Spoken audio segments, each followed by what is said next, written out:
Hello and welcome back to the Salisha Show. I'm your host, Salisha Thomas, and today I want to talk about hair. I want to talk about a little bit of the politics of hair in a professional space, in the audition room, in wherever you're at, where it counts, whatever that means. And also, shout out to Gotham Network and Gotham Production Studios for allowing me to record at this beautiful studio. I'm so grateful.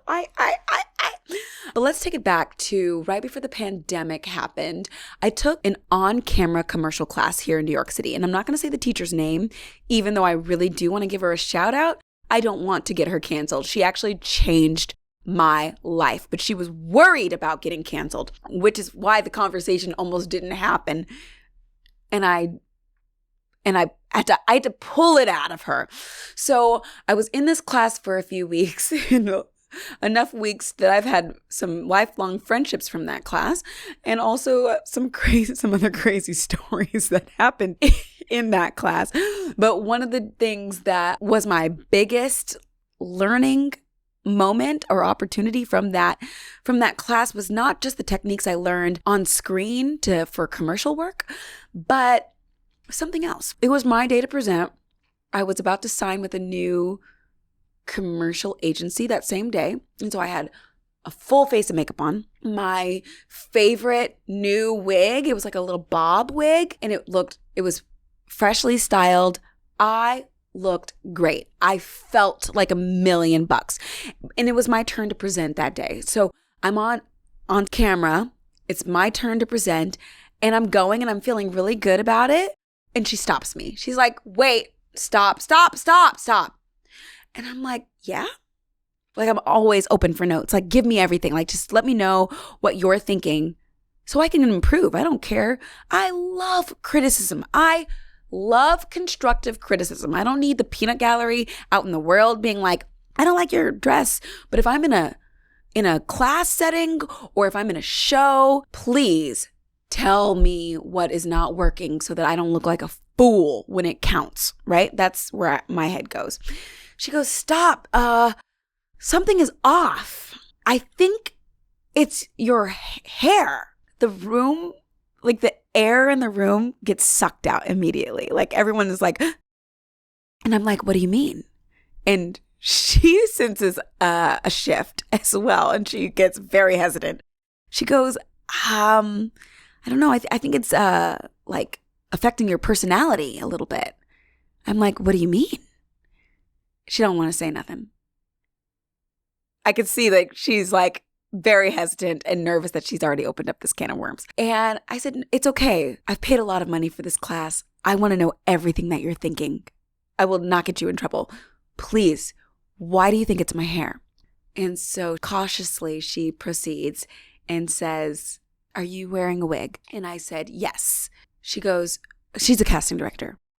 She said, "When I'm casting, if I'm going in between two talented actors who can both do the job, and one is wearing a wig and one is not, I will cast the person without the wig." I said, "Go on." She adjusts in her chair a little bit. She said, "It's an uncomfortable conversation and I don't want to say the wrong thing. And so by choosing the person who's not wearing a wig, I at least know what we're working with and I can avoid the whole conversation completely." And I said, Heard.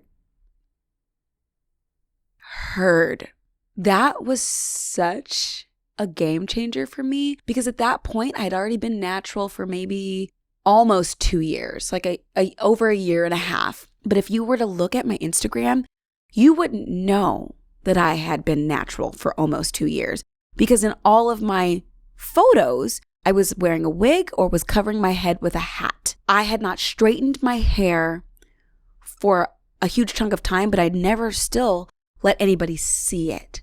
And it wasn't until that class where I realized the power in embracing what is on my head to be able to show up to an audition with what I actually look like. Now, with that said, I'm still going to stand by being a Black woman. We are so versatile. We can wear our hair however we want to. We can straighten it. We can flat iron it, perm it.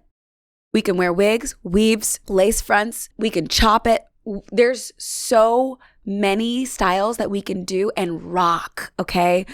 Doesn't matter what anybody else wants us to do. We can just show up how we want to show up and then look completely different the next day or the next week. There is so much freedom and power in that. And also, during like this time of when this class was happening, Broadway was going through a shift as well. And a lot of people were wearing their natural hair on Broadway. There was a shift in less wigs on stage, and casting was casting more performers who had a look. One of my previous interviews that I've conducted on this show, which was previously called Black Hair in the Big Leagues, I interviewed Britt Mack and Adriana Hicks from Six. They were two of the original ladies from Six, the musical on Broadway here in America. And Britt said, she called it out. She was like, how you going to have a signature look that's not even yours?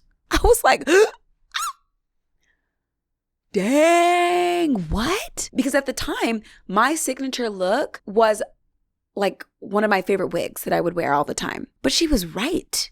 She was so right. My signature look was not even really who I was. Like, that took me aback for a second. And I thought, like, okay, well, wait, who am I? Of course it's okay for me to wear wigs. But what is the intention behind it? Am I wearing wigs to hide, which at the time I was?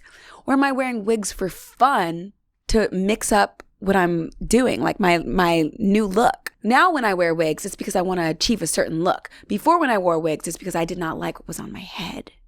Very different energies, very different like backstories, right? And since that commercial class, I've really taken an effort to nurture what is on my head and to figure out a way to like it, because I did not like it. I hated it. And when you're in transition, which if you don't know what that means, it's like if you're going from one hairstyle to the next, you have to cut your hair in between. It can be a hard place to be in, like not recognizing the person who you see in the mirror, or not liking what you see, or not feeling beautiful. It sucks. It really sucks. It takes a minute to be like, you are beautiful, telling yourself and believing it. I am beautiful, and to really grow into that and love it. And I've taken the last few years to do that work, and I feel that now. I'm like, this is what I actually look like. This is it.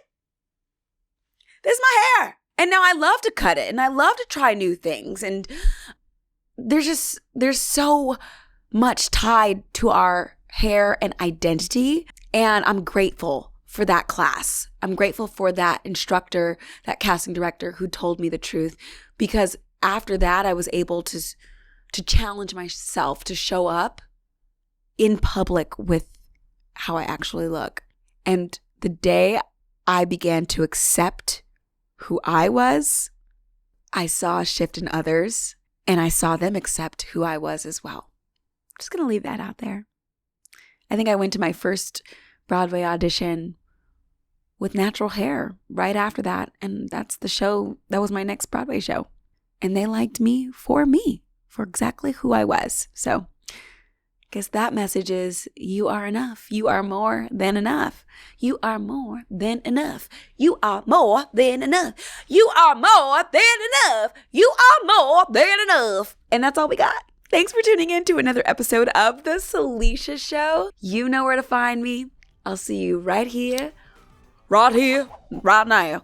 Next week, same place, same time, Apple, Spotify, YouTube, wherever you watch or listen to this show. Hit subscribe, tell a friend, and leave me a comment or a note. Let me know what you think. And thank you so much for going on this journey with me and supporting. That's a wrap.